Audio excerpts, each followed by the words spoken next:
very much. Thank you, Dr. Stephen Longshaw. Also, I would like to thank Professor Ben Rogers, who also invited me to join this series. Um, and next, I would like to thank all the audience for taking time to attend this session. So what I am going to talk about today is some work I have done on simulating fresh concrete flow. So basically based on SPH method as the name sound. So here, although they are not very recent ones, because these are done at some points in the past, just wanted to give a collection of things that we have done in the past to, give a flavor of what we have done with respect to this modeling. Okay, so when I uh, talk about fresh concrete, I'm mainly interested in self-compacting concrete. So self-compacting concrete, as the name suggests, it flows due to its own gravity and fills the spaces where we need to, spread cement around. And the main issue with the self-compacting concrete is that when you have a lot of congestion, like what you see in the picture here, then it will become difficult to fill smoothly and evenly. So this is one of the main issue that is faced by the industries when we apply self-compacting concrete for different industrial applications. So, I mean, one of the uh, uh, main areas that I am focusing on is looking at the flow of fresh concrete, especially how to model this flow using SPH method. So the talk today I will introduce generally what methodology that we are using, especially obviously SPH method, but how we are going to approach this problem and the material properties of self-compacting concrete. Then some numerical modeling issues related to self-compacting concrete, and here I'm also going to look at how we can model in a simple manner the aggregates of the concrete and trying to see how evenly they are spread in the flow. Also, when we spread the concrete, how evenly they are spread, so that the concrete is sound and has sufficient good quality. And then I'm also going to touch upon some modeling work that we have done in modeling self-compacting concrete flow with fibers in it. Okay, so these are the main points that I'm going to cover today. So let's, I'm following by conclusion, obviously. So the, as I mean, some of you must be, already familiar with self-compacting concrete and must have come across in some applications in the past. Also, you may have seen some of my papers in the uh, in the literature. So the main advantage of self-compacting concrete is that it doesn't require any vibration like the traditional concrete to settle. So it can flow by its own weight and it can fill the spaces required by its own flow motion. And the main uh, requirement is that it has to flow evenly and spread evenly across the given formwork.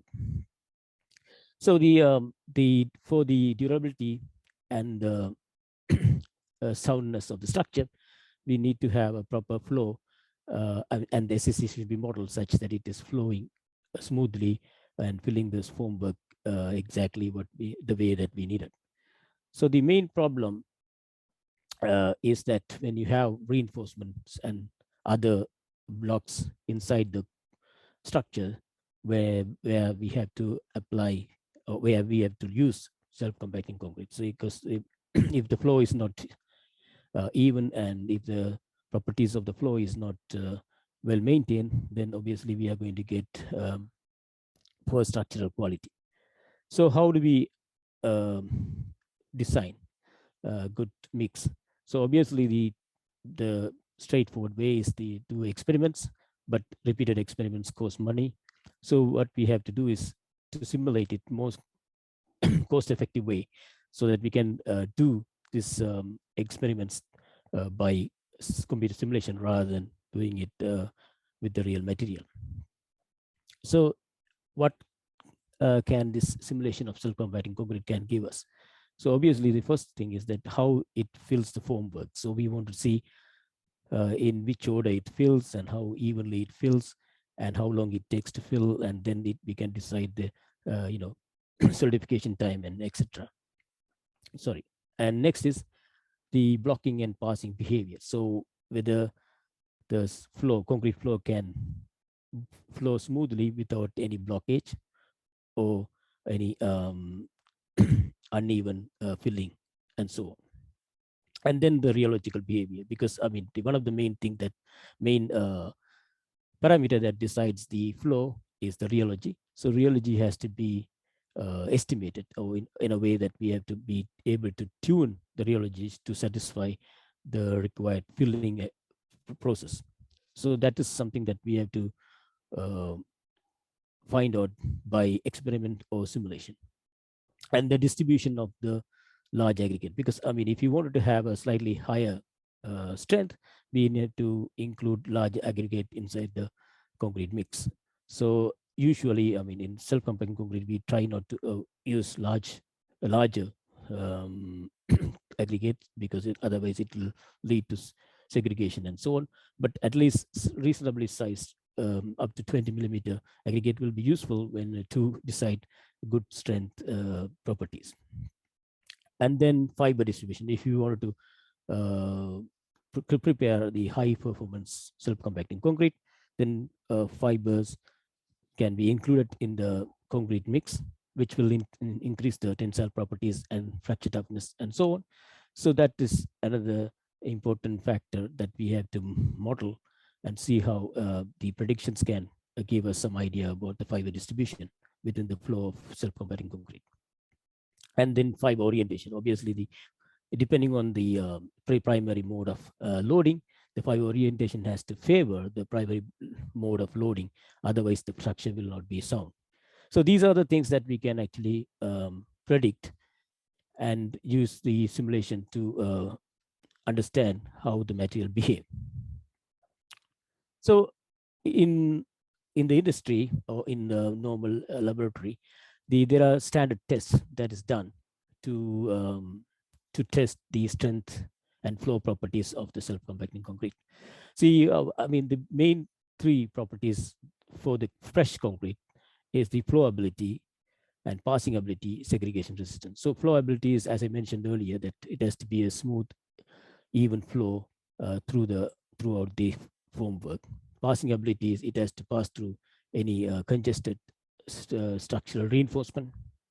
And the segregation is that all the ingredients within the concrete has to have even spread, rather than segregating the solid and liquid part separately. It should have a very integral structure, so it should flow evenly in all the spaces within the formwork. So for identifying these properties, there are standard, European standard tests are done to test the fresh concrete before it's been accepted for the mixed design. So these are the 4 key tests: slump flow test, J-ring test, Lbox test, and V-funnel test. So if I look at the slump flow test, what we have to estimate there is to record the time it takes to cover the 500 millimeter diameter. So initially the concrete mix will be inside this slump cone, and then the slump cone will be lifted, and we'll see how long it takes for the mix to fill a 500 millimeter diameter. So that will give us how good is the mix and how long, whether it is taking long or short duration to fill that 500 millimeter diameter. So this is one of the tests which decides the flowability of the concrete mix.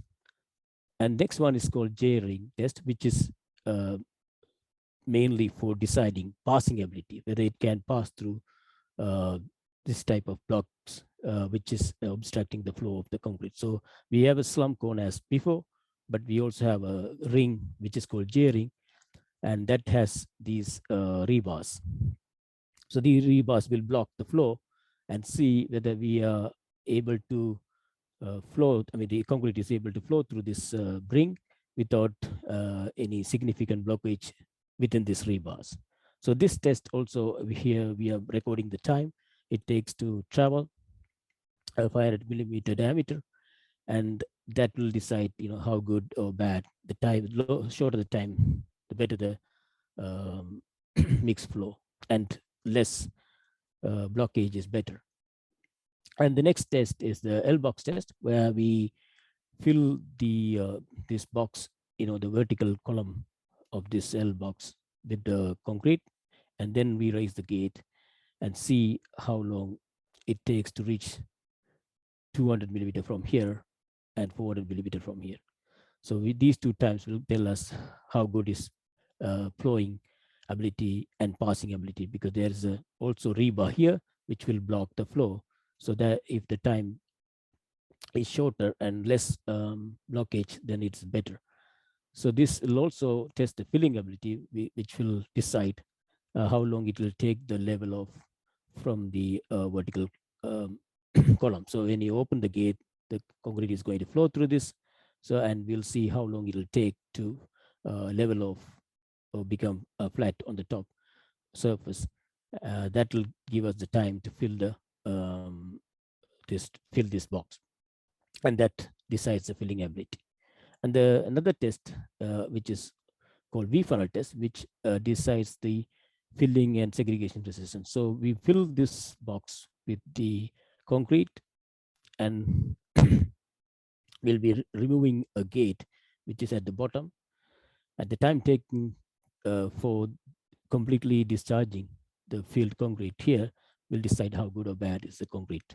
And these are the 4 main tests that is done to test the quality of the self-compacting concrete. So our aim in the study to do this test using computer simulation based on SPH method.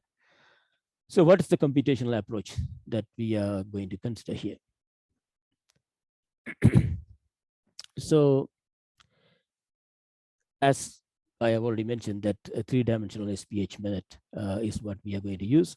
And in order to use that, obviously, we have to have some properties or constitutive behavior for the concrete. So one of the main, one of the mostly used property, constitutive property is non-Newtonian property for self-compacting concrete. It can contain particles, so it can contain fiber, but the main continuum is considered as non-Newtonian fluid. So if it is non-Newtonian fluid, you can, there are a lot of different constitutive types. So the one which we have chosen in our modeling is Bingham type fluid model. So for that Bingham type fluid model, obviously we will have, since it's a non-Newtonian flow, we will have some yield stress, and then we will have some viscosity, which decides how flow varies with shear rate. So these parameters are needed if we wanted to simulate the self-compacting concrete using SPH method. So the yield stress and plastic viscosities are the key parameters. So how do we get them? As far as the yield stress is concerned, it is fairly stable. It's this plot shows you some yield stress values for different concrete type. So if we look at the self-compacting concrete, it's largely constant for a given plastic viscosity. So if you it doesn't change significantly with varying plastic viscosity.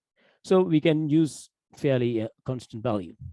And there are obviously, again, it depends on the mix design. So we'll choose a particular value and keep that for all simulations so that we can be consistent. So the main issue here is how to work out the viscosity, plastic viscosity. So it's to measure the plastic viscosity is not straightforward for the concrete. Because concrete has more complicated ingredients, not only just paste or just cement, it has also aggregates, and if you include fibers, there is also fibers there. So it's not always easy to measure accurately the viscosity of the concrete. So we need to find a way to evaluate the concrete viscosity before we start modeling this Newtonian flow of self-compacting concrete. So how do we do that? So in our simulations, what we have decided is to use analytical method, which is based on micromechanical theory, which was recommended in the past for different types of fluid with suspensions. So for concrete, we have to develop such method to evaluate the plastic viscosity so that we can use that in the simulations for different mix ratio. So different, I mean, when you try to evaluate different concrete strength, you will have different type of mixtures. So each will have different viscosity. So we need to be able to evaluate those plastic viscosities for different concrete mix design. So what we have decided to use is this micromechanical method by considering a concrete as a two-phase composite, and which will have solid phase suspended in the viscous fluid phase. So what we do is we take first liquid phase as the first phase, and then we add the cement replacement materials into the concrete means the paste, liquid paste, as the second phase. So this cement replacement materials are the solid materials which has been introduced into the liquid phase, and then that combined mix will become liquid phase for the next phase, the next step, and then we'll add fine sand as a solid phase to that liquid phase, and so on. So next step is that we will add coarse sand, which will be added to this liquid phase as a second phase, and then next step it will be coarse aggregate. So similarly, we can treat at every stage, we can treat as a two-phase material, composite material, so that we can introduce this relations where we can introduce a method to identify the plastic viscosity. So the equations that we are using is starting from, I mean, Einstein basic equations, where we have a plastic viscosity of the liquid, and then we add the volume fraction of the solid phase. The multiplication of these two will give the new plastic viscosity of the mixture. So for example, this is phase here. If I assume the plastic viscosity of this one as this, and after adding the volume, I mean the fine sand here, which is of this volume fraction, multiplying these two will give the new plastic viscosity, which is of the mix, the composite mix here. And similarly, it can be repeated for the other mix until we find the total plastic viscosity of the total mix. Okay, so that will be how we will be repeating. So this equation, which is the basic Einstein's equation, is only applicable for less than 10% of solid particle with the volume fraction of the solid particle. But if you wanted to higher volume fraction, then we have to go for slightly more modified version of this formula, which is given by Krieger and Doherty. And here, obviously, the phi m is the maximum packing fraction. So this is based on the packing fraction and the plus volume fraction of the mix. So there are more details given in our the literatures. So I don't want to go too much into that, but this is how we are going to estimate the plastic viscosity of the concrete mix. And if we wanted to add fibers to that, so we'll have to modify this equation which to accommodate fiber as well. So fiber is then considered as after this mix, where we'll have this as the first phase, and the fiber will be a second phase, which can be used. Again, for this one, we can use this equation to calculate the plastic viscosity. So there are two main parameters, as I said. We have to work out the yield stress and the plastic viscosity, and the way we evaluate the plastic viscosity is using these formulas which I described just now. And more detail you can find from this paper is one of my colleagues previously published. And then I'm moving on to the model, the constitutive model of the Bingham model for which we are going to use is based on this equation, where we have this is plastic viscosity, and this is shear rate, and this is yield stress, and this M here is just to make the approximation of the sharp this sharp kink here, which can be approximated by introducing this large number. So the basic equation is this, which is coming from this journal, which is again Bingham type model. We are using this one to model this self-compacting concrete constitutive behavior. And as far as the governing equations are concerned, we use standard Lagrangian form of mass and momentum equation. So this is standard in SPH. We have continuity equation and momentum equations. And for the solution process, we use predictor corrector time stepping scheme. As this is again standard for SPH.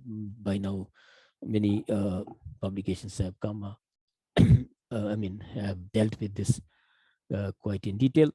So what we use is the partial momentum equation to find out the intermediate velocity, and then apply the incompressibility to use the corrected velocity. So that ensures that the incompressibility condition is employed, and we'll be able to get the accurate pressure and other parameters from this. Okay, so this is again standard. So I don't think I have to spend too much time on this one, because this is how many incompressible SPH problems are solved. So finally, after employing the incompressibility, and then we get this Laplacian equation for pressure, and that can be then used to calculate the pressure, and following that, the new velocity and the position can be updated. So this is the backbone or background of the continuum model. So again, the SPH approximation is as standard. So we use normal interpolation technique, and obviously when these equations are not accurate, we have to use the corrected kernel functions and corrected the gradients and so on. So that's also we have been using within this model. So now let's move on to the simulation part. So when it comes to simulation part, what we do, first one I'm going to talk about is how we simulate the aggregates. So what we do is that, as explained in the previous equations, these are just the continuum model. So how we are going to model the continuum. But within the continuum, we wanted to distinguish between different size particles. So in order to do so, we identify them with some color coding. So if the aggregate size is 8 to 12 millimeters, then we use yellow, and 12 to 16 green, and so on, some color coding system, so that we can identify which aggregate, how the aggregates are flowing whether they are flowing evenly or unevenly, or whether the mix design is so that it allows smooth and regulated flow, or segregation is taking place, and so on. So these can be identified by introducing this color coding of particles. And the way that we do is we assign volume for particles different depending on the size. So we assume all the particles are spherical, because otherwise we won't be able to do this uniformly. So, and then we assign volumes to each particle depending on the size of the particle. And then we'll also have the continuum particle, which are, normal, average size. So let me look at this Lbox flow, where, as I explained how Lbox works, Lbox test works. So we have the material filled in here, and then we raise the gate, and we see how it flows. And we measure the time taken to travel certain distances, and how long it takes to fill the box. So this is one simulations that we have done.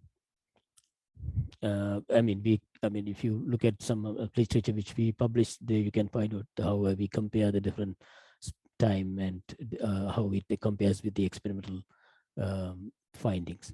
But here, what I wanted to highlight is the aggregate distribution. So in order to check our modeling is that we are able to trace or track these aggregates, we wanted to do this test in simulation and the experiment. So when in the experiment, what we did was after filling the Lbox, we demolded them and dry them and then take sections at two longitudinal sections along these two lines.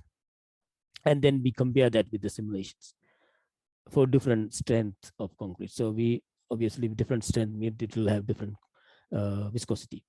So for different strength concrete, we compared the sections that we have taken out from the demolded solidified cast against the simulations that we have done. So we were able to see how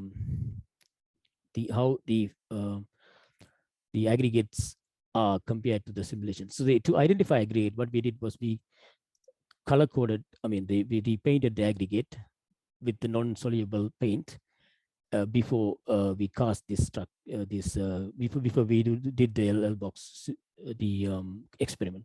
So after the experiment, we demolded and take the sections, and you can see that the outline of the aggregate, large aggregates with different colors depending on how they are color coded. So for example, as I said earlier, so these are the colors we were assigning. So according to that, we can look at which aggregate is where, and then we can count them and compare them with our simulations. So when we did compare, we can say that, so these are the average number used in the experiments, each aggregates for different compressive strength of the concrete. And this is the average in the simulation. Obviously, they are not same numbers because they are proportionate but not same. So when we find the ratio of the number of experiment to the average number, which we find in the experiment, and similarly, if I do the ratio for the numerical simulations, and both you can see very closely matching. So this is one of the numerical simulation where we wanted to test the distribution of the aggregate and whether they are evenly distributed or whether there is a segregation. And we did the same thing for J-ring test. So in the J-ring test, again, the same continuum equation, everything is same. Then we assign different materials, different aggregate size with the different color coding, and we try to do the experiment and simulate. So this is the experiment done with the J-ring test, and the same thing is simulated, and you can see that the final spread is very similar to the one we have simulated. And we were also able to do that with different number of reinforcement for J-ring. So for example, in this J-ring, we'll have less number of rebars compared to this J-ring. So just to again see how good the mix is, whether they are blocking or they are able to pass through without any problem across these J-rings. So this is the test we have done both experiment and the numerical simulations, and very consistent results were obtained. And then also, in order to check the aggregate distributions, we did some comparison between the experiment and simulation. So we take sections along AA and BB for both experiment and numerical simulations and compare them how these distribution I beg your pardon. So they mainly for here what we are doing is we are comparing how the fibers are how the aggregates are distributed across these two sections, because it has just to see whether they are evenly spread or not. So this is both the numerical simulation. So we check how many these aggregates, 8 millimeter to 12 millimeters across the AA, section AA and section BB, and then compare the number of them. So we can see that they are evenly spread in both directions. So that gives us confidence about the mix design. So it is able to spread the aggregates and material evenly across the diameters. And similar tests were done for different parts of the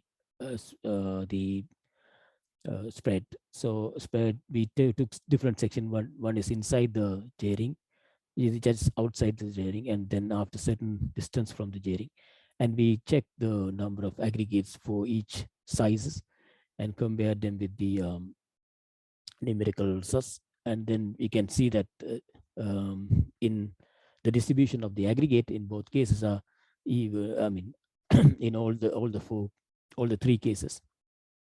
So in the region A, B, C are evenly spread, and also before and after the J-ring, we can still see some evenly spread distribution of the aggregates. So that gives us more confident about the mix design, and it's also comparable with the experiment.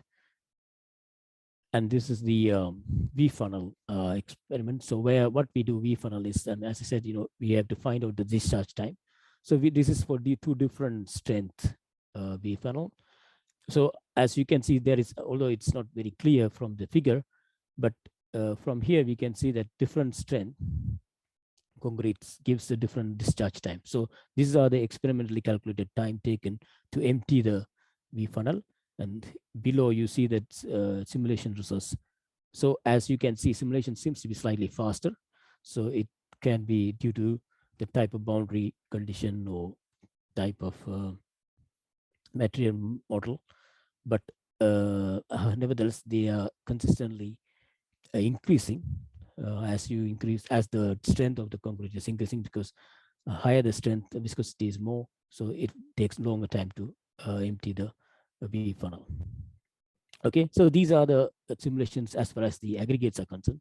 And then I'm going to, not sure what the time is, so maybe go quickly around how we simulated these fiber reinforced self-compacting concrete. So self-compacting concrete with fibers inside.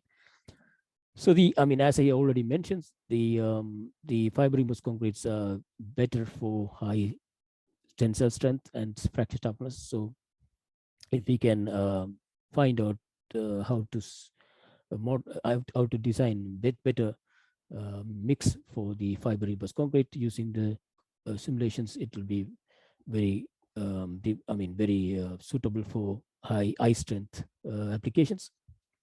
So one of the key problem in the fiber reinforced concrete is the orientation and the distribution of the fibers. They have to be favorable for the direction of the major tensile stress. So in the simulation, we have to, when we design mix, we have to make sure that the fiber orientations are favorably aligned so that it can be used for the relevant applications. So in order to check that, we can also model using SPH method. So what we have tried to do here is to find out how we can model the orientation of the fibers and distributions using SPH. So mainly what I'm going to look at is the how the fibers are oriented and how we can find out there is something called fiber orientation factor, which decides the soundness of the structure. So for this purpose, we looked at two different mix. One is with 0.5% of volume fraction fibers, and the compressive strength of the mix is 100. And then we use 2.5% of volume fraction of the fiber with 160 megapascal strength. So in this case, although there are different ways of simulating the fibers in flows, in fiber suspension flows, what we decided to do to make it simple, we we model the fibers as connection of two particles. So we, in order to imitate the fibers, there are two particles assigned for each fibers with the constant distance. The distance is maintained throughout the flow by penalty methods. So if there is, I mean, we have the background particle, which are continuum particles, and then these fiber particles, which are connected by penalty force, which can control them, that their distance should be maintained constant throughout the flow. So every time step, we have to check that the penalty factors are enforcing that constant distance. So this is mainly for simplifying the calculation, but there are other methods that we can use to simulate fibers. But this is a quick and easy method as far as I mean, we have found. And again, the continuum model is same as before, but we try to use two different rate of removing the slump cones, and then try to see how it influences the results. And also this, we also did some simulation for Lbox. And here this table shows how many particles we use, what is the volume fractions, and number of fibers in the simulation. So these are all related to simulations and how much volume is assigned to each particle and so on. So these are available in our literature. So just, I mean, I wanted to highlight these are the main two volume fractions of the fibers we used, and the corresponding volume for fiber and so on for this one. So the, for different rate of removing the slump cone, we found different initial configuration. However, afterwards it's very similar. So though there is a small difference in the rate of removal of the cone, but it doesn't significantly affect the final distributions here. And this is for 2.5% volume fraction fibers. And here also you can see that only slightly the rate of removal of the cone affects the flow. Only it only affects the initial, I mean, within the 0.2 seconds, you can see the difference between these two. But after long time, this is, I mean, both when you remove the faster or smaller, faster or slower, and distribution of the fibers more or less looks similar. Okay, and here we also did Lbox simulations, where you can see this is for the 2.5% volume fractions, and we compare the time it takes to fill the box, and we compare that with the experiments as well. So this is for the 0.5 volume fraction, and here you can see that the number of fibers are less compared to the previous one. So the main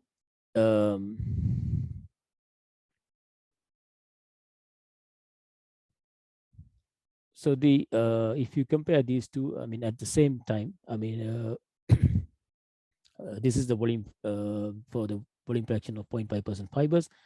So at 0.5 seconds, this is how the fibers are distributed, and the Lbox, because here this is time taken for the reaching the 200 T200, and this is time taken for reaching 400. And you can see that same configurations for the 2.5% volume fraction fibers. So at time taken for 200 is 0.7 seconds, time taken for 400 is 2 seconds. So you can see that this is faster than that one, obviously, because with more fibers you get more blocking in here, and then that slows down the motion, I mean, flow of the fiber along the along this path. So, I mean, another thing that we were interested in is to find out fiber orientation using our simulation. So how whether fibers are oriented favorably for the when we wanted to get the final structure. I mean, the final structure, in the final structure, the fiber has to align in a favorable way so that the strength of the structure is good.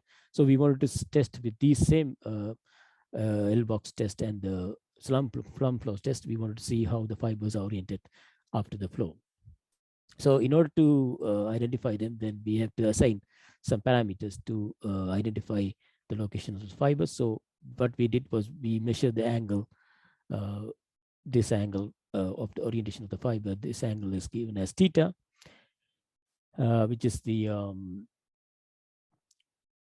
measured with this vertical, or depending on which axis, which section we are taking, whether we are taking horizontal section or vertical section, this will be measured from this line, or depending on which section we are taking. So this is bearing between 0 to 90, this orientation, theta, whereas the phi, which is the full circle, which is between 0 and 360, so which is measured in the circumferential manner. So these two angles will give us the orientations of the fibers at different location and different time. So also we can look at how the distribution of the this theta and phi are taking place over the time. So for the slump flow, we measured the distribution of the fibers at different time during the flow. And this is for the theta. So initially it's more or less evenly distributed. All the more or less all the angles are possible, because angles from 0 to 90. And as the time goes on, you can see that most of the fiber orientation from theta is close to the 80 and 90s. Then phi, however, it remains more or less same throughout the flow. So it's starting from the, so it's the evenly randomly orientated in the phi direction, but whereas the theta, everything is going towards the flow direction of the flow. And similar behavior was noted when we did the Lbox test. So they started with this orientation of the fibers, theta, in the initial configuration, and the time, as the time goes, they are moving towards 80 and 90-degree alignment for theta, whereas phi is more or less random throughout the flow. And again, here we are plotting them for theta and phi, how they change with time, the angle. This is a mean value of all the fibers.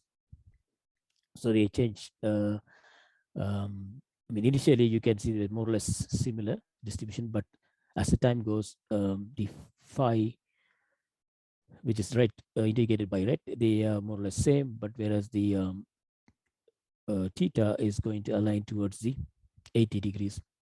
And same we observed in both slump flow test and the Lbox test. So here also that phi is more or less same, but this theta is changing and increasing to 80, around 80. So this is here 77, 73, the mean values. This is 81 and 82. So another thing that we wanted to see was how the distribution of the fibers looks like and how it is oriented with respect to the vertical plane.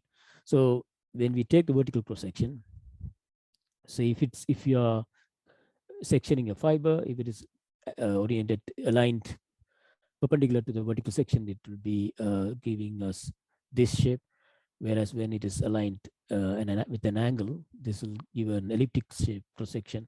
And when it is aligned longitudinally, it will give a rectangular shape. So we use these similarities to work out how the fibers are oriented in a given cross section taken in a vertical direction. So when we took a section across the slump flow for mix 1 and 2, mix 1 has less fiber, 0.5% volume fraction, whereas mix 2 has 2.5% volume fraction fibers. So we can see the orientation of different fibers. So if you see the full fiber, that means that is aligning with the section itself. If you see this different green color orientation, then it is according to this or this. So similarly, you can see that for different time, 0, initially it is the orientation, but over the time you can see that it has changed, and the less fibers are aligning along the section that we have. So this also can be calculated using some geometrical probability method. So we can calculate, so for a given section, if I take a section in this direction, vertical section, we can calculate how many fibers are within that section, whether it's within lying wholly or whether it's been cut by the section. So that can be counted by in the simulation we can count them, and also it can be compared with some geometrical probability method. So according to the geometrical probability method, we were able to confirm that the simulation and the probability more or less gave us very similar numbers for the number of fibers lying along the particular section that we have taken. So in both cases, mix 1 and mix 2, we were able to get very similar numbers according to the simulations. So the probability calculation also gave us the same number. And we have done the same thing for the Lbox test. And it also gave us very similar numbers for a different time of the flow. And for both mixes, we were able to see how many fibers are lying along different sections. And then finally, the fiber orientation factor. So fiber orientation factor is it gives us some idea about how good is the orientation of the fiber with respect to the flow, so that it can be useful for the structural applications. So we can calculate the fiber orientation factor using this formula, where this is the radius of the fiber, cross-sectional radius of the fiber, and this is the length that we had here, r cos theta, which is the major semi-major axis. So that can be used to calculate the fiber orientation factor by summing all the fibers and their different orientation according to this angle. That gives us the values of the fiber orientation factor, which can tell us how good is the alignment, whether they are aligning along the flow or not. So this number is between 0 to 1. It's, as you can see, all of them are reaching over the time closer to the value of 1. So which gives us better representation of the fiber orientation factor. So as conclusion, so what I have been able to show you is that, I mean, in our simulation method, we were able to mimic the standard European standard test done on the self-compacting concretes. We were able to get reasonably accurate value closer to the experimental data. However, there are still more rigorous analysis to be done to further improve the modeling technique, because there are a number of issues, because one of the things is that we have micromechanically evaluated the viscosity, which is again has to be verified by the better experimental procedure and so on. So the I think that's all I have to say. I think I will stop here. Maybe we'll.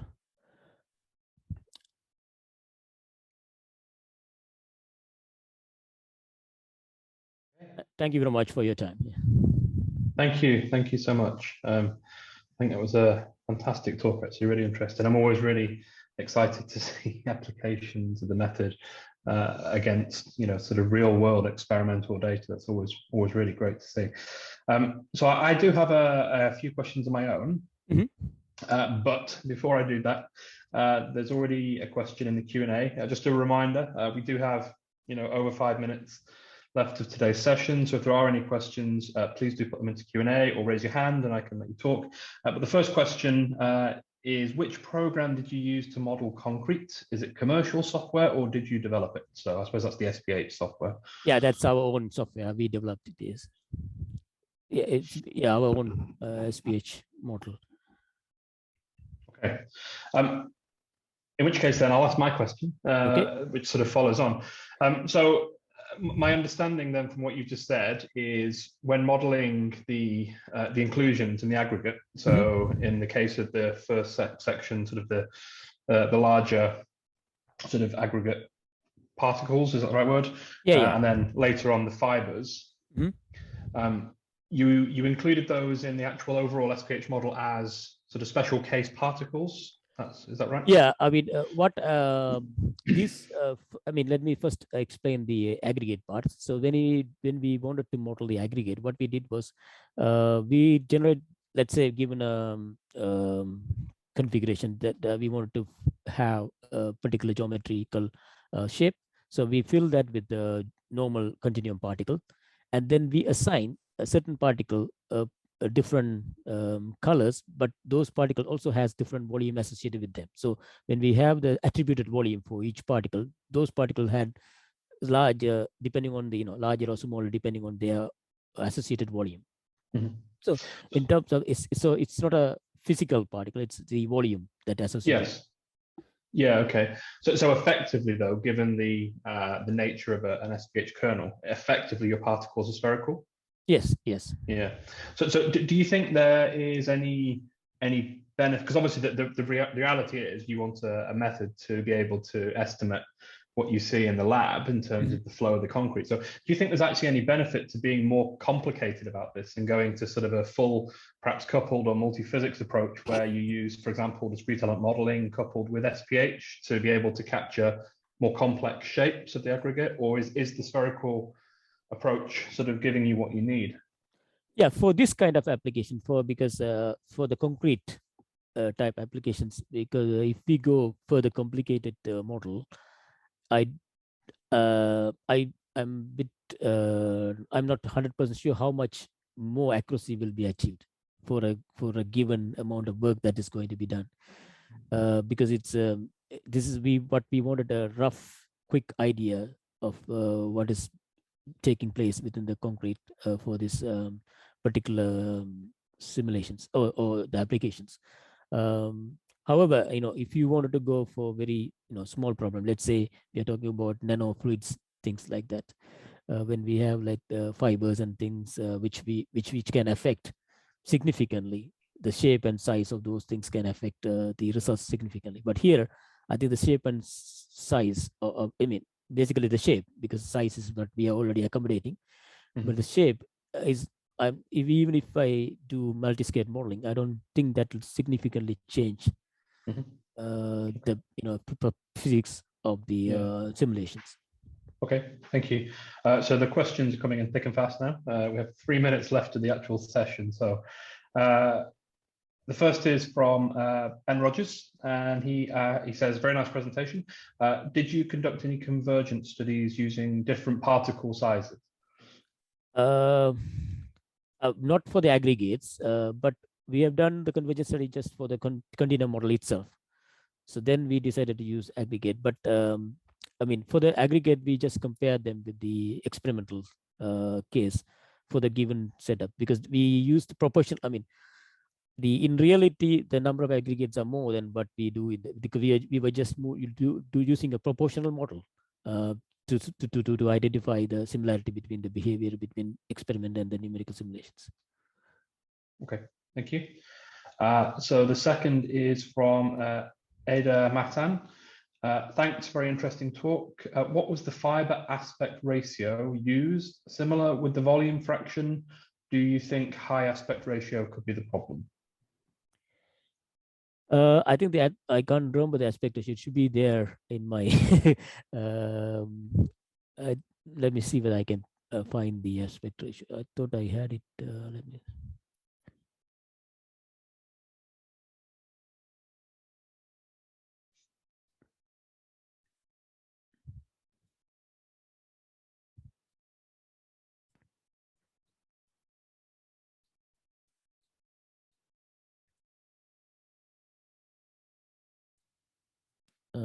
Can't remember whether let me. Not here. Sorry. See, I can't remember the aspect ratio now, but the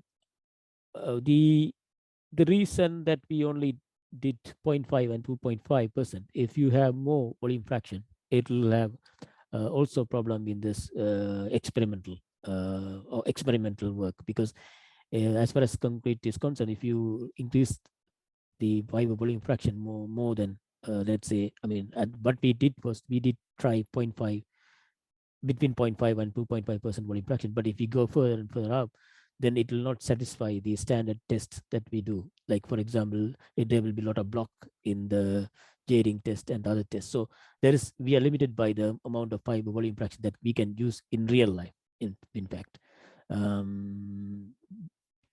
And so that's why we only did 0.5 and 2.5%. That as far as aspect ratio is concerned, I have to, check. I can't remember now from top of my head now how much is aspect ratio.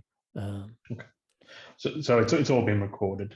So this talk will be made available on the SIG's YouTube channel, as the previous have been in due course. I assume I'm okay to say as well that if anybody does have any questions offline following the talk, that they're okay to email you. And yeah, that's yeah, sure. Yeah. So feel free to email me. I can give you more detailed answer. I hope I understand. Has he gone already? Sorry, I clicked done on the question. Okay. It's so I hope he was able to get what I wanted to say, but yeah. In any case, they can contact me. Afterwards. Yeah. Okay, and perhaps what I'll do is I'll just combine two questions into one in the interest of time. Okay. So two questions. One is from Abizaid Nassar, and the other is from an anonymous person. Once your model is correlated, what predictions do you intend to use the model for? And excellent application of SPH. Since the volume of aggregate is variable, does that mean that you used a variable smoothing length in your approach? Does the kernel correction suffer from issues near the free surface, such as ill-conditioned correction matrices? Okay. The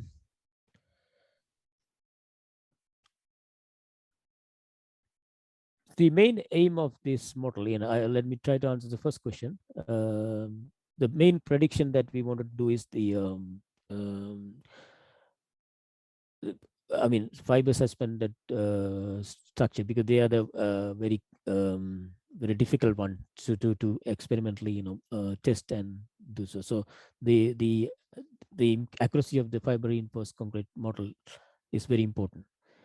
As far as aggregate based is more, there are a lot of models available. Apart from SPH models. So SPH model is also very good in the sense that we can parallelize it easily, and you can use for the large.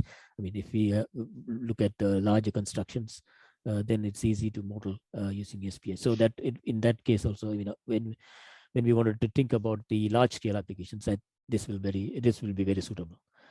And the next question about let me see. Yeah, if you have a lot of variations in the aggregate, in our case, the aggregate size is not largely varying. But if you have largely varying aggregate size, then you have to also use different smoothing lengths and also treat it in terms of corrections. Also, you have to treat it differently. But in our case, we were using very similar. Although there is a range in the aggregate size, but they are not very large difference between those large aggregates. And in the interest of completion, we're probably at the end of the talk now. So any further questions that come in, I would probably ask that you direct them to Sivakumar directly. But finally, from Carlos Azua, many thanks, impressive results. Could you please elucidate, it's a good word, how scalable is the code? So parallelization, what you have now, does it parallelize? If or do you have plans to make it parallel? Thank you for the question, and also for the comments. At the moment, I haven't looked into the feasibility of parallelization, but I think it's a standard SPH code. So I think there are a lot of, I think it's scalable. And with current techniques available, the clusters and so on, I don't think it's a big issue, because even now, if you look at the main solver, we are just using the predictor corrector solver, which can be easily parallelized, I think. So I don't see any big issue with that. Yeah, I would tend to agree based on personal experience. Okay, so I think we've reached the end of the questions. We've reached the end of the session. Thank you to everybody who has stuck with us a few moments past the end, intended end. Again, I'd like to thank our speaker for today. Thank you very much. Thank you. Yeah, thank you. Honestly, a really very interesting talk.